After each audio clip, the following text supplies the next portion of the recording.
Before we take you on a tour around the island, let's for a moment go back in time. 35,000 years ago, a land bridge between the Australian mainland and Tasmania was in existence. Many thousands of years passed, and eventually ocean levels across the world inundated that bridge, and the Bass Strait came into existence. Two of the highest peaks of that bridge remained, King Island in the west and the Furneaux group of islands in the east.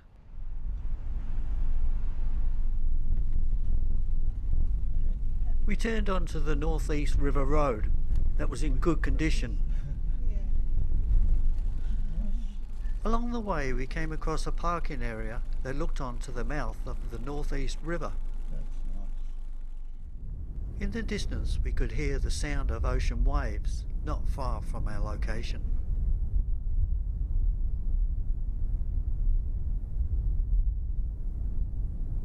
We stayed just long enough to capture some images of the area.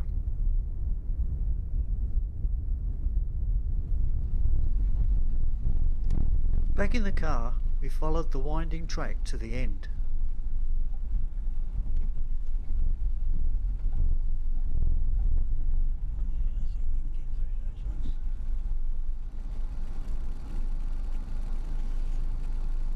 A few puddles across the track slowed our progress, but didn't stop us for long, because we decided to give the Subaru's all-wheel drive a short workout.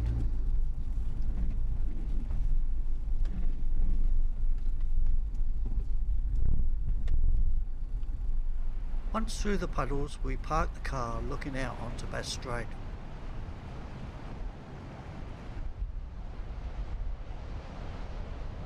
For the next couple of hours we scrambled over the rocks, filming and photographing the headland.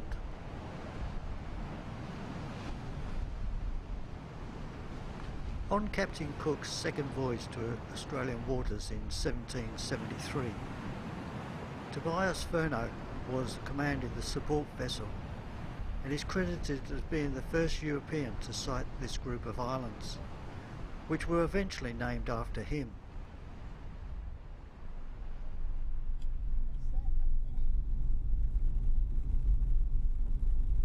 The track passes through the small fishing village of Palana.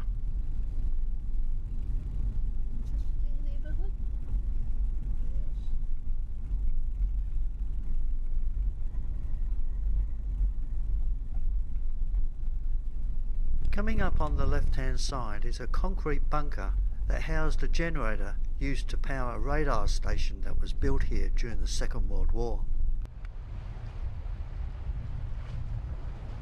At the end of the track we came across this jetty which looked out onto a rocky headland.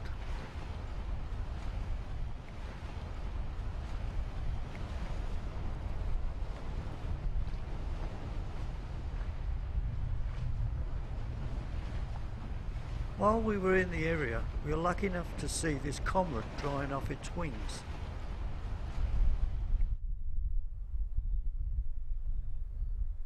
Although the weather was not the best, I was determined to document the island with as many photos and videos as I could. I walked down onto the beach and got some shots of the rocks in the shallows.